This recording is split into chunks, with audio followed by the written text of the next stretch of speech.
Hello everyone, myself Aishwarya Pattadevarmat, Faculty, Department of Physics, Vijayanagara College, Hosapete.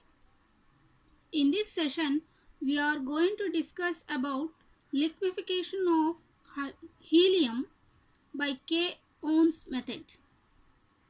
This topic comes under BSc second semester physics subject. Kamerlingh Holmes in 1908 was able to liquefy the helium gas by using liquid hydrogen. Helium is a noble gas and also an inert gas.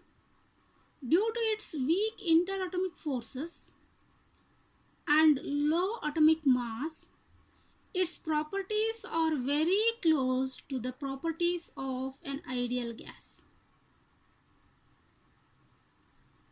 To liquefy this helium gas, Kamerlingh Holmes used this setup as shown here. It consists of a long spiral tube A. This spiral tube A is again divided into two portions, S1 and S2, also S3 and S4. The spirals S1 and S3 are enclosed in a chamber which is having the liquid hydrogen boiling under reduced pressure.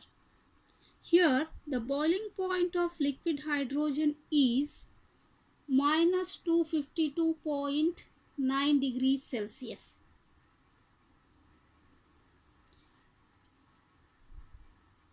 Now when one more thing we have to know about the inversion temperature.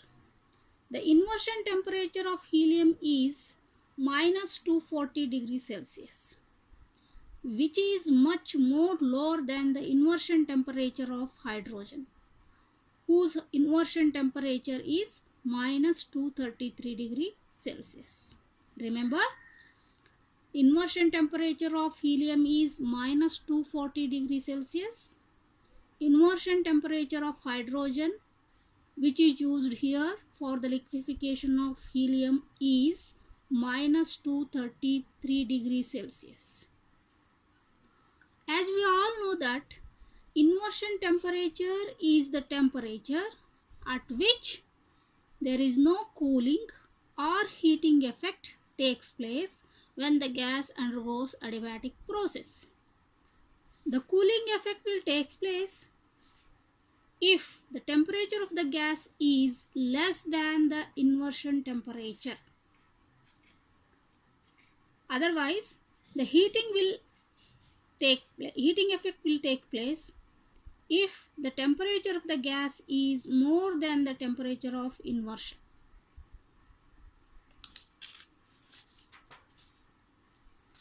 So, the helium gas will be allowed to enter into spiral tube A at a pressure of 40 atmosphere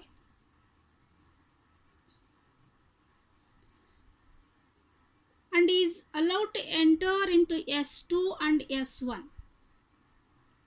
When the helium gas enters the spiral tube S1, which is in E, is cooled because it is surrounded by the boiling hydrogen.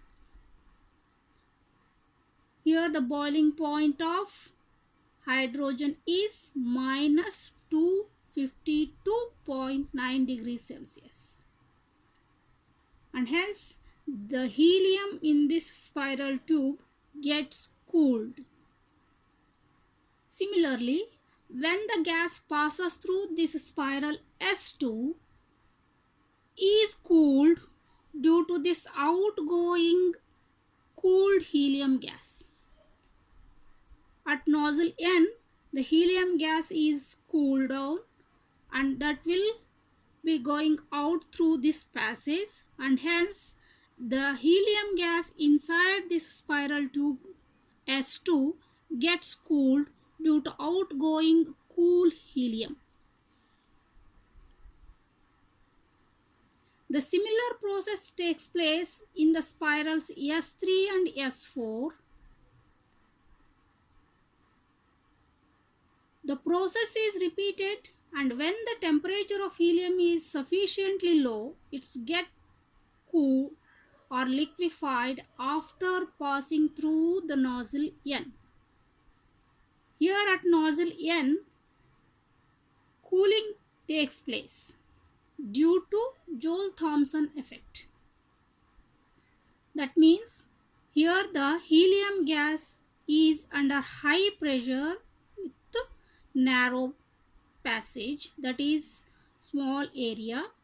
When it is allowed to enter into the larger area under low pressure, it will be get cooled. So you are able to get the liquid helium here.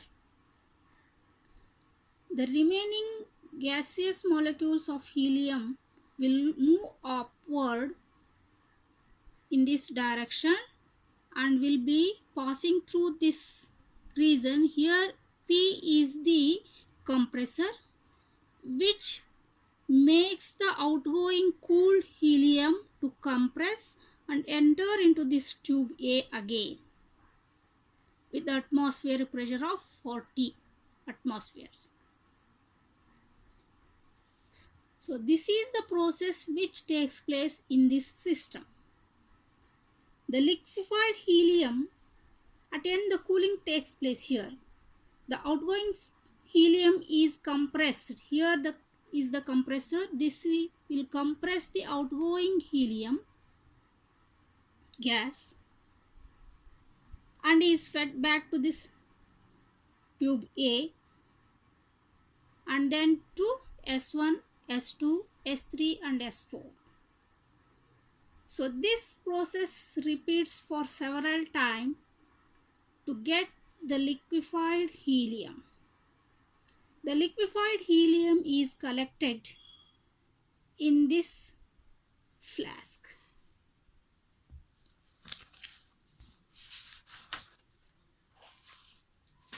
So this is all about the liquefaction of helium by On's method. Now let us have some brief knowledge of properties of liquid helium. Liquid helium is odorless, colorless, non-corrosive due to its extremely low temperature, and it is non-flammable, that is inflammable. Here the critical temperature of the liquid helium is 5.2 Kelvin, that is minus 267.95 degrees Celsius for helium 4, and is 3.3 K or minus 6 to 269.85 degrees Celsius for helium 3. The boiling point of helium 4 is 4.2 Kelvin, that is minus 268.95 degrees Celsius, and helium 3 is having 2.3 Kelvin or minus 270.85 degrees Celsius at 1 atmospheric pressure. The fourth property is helium does not freeze at atmospheric pressure because it requires more pressure and low temperatures. Helium is used as a cryogenic substance. As we know that cryogenic substances are the substances which are having very low temperature. helium is used as a coolant in the manufacture of optical fibers. While manufacturing the optical fibers, we have to maintain the temperature. That means the system should not get heated. To avoid the heating, we use the helium as a coolant. The helium is used in the leakage detection of gases in chemical industries. Various chemical industries use this helium to detect the leakage of gases. The density of helium is about 1/8 of the density of water. So these are the brief properties of helium. So this is all about the liquefaction of helium and properties of helium. Thank you.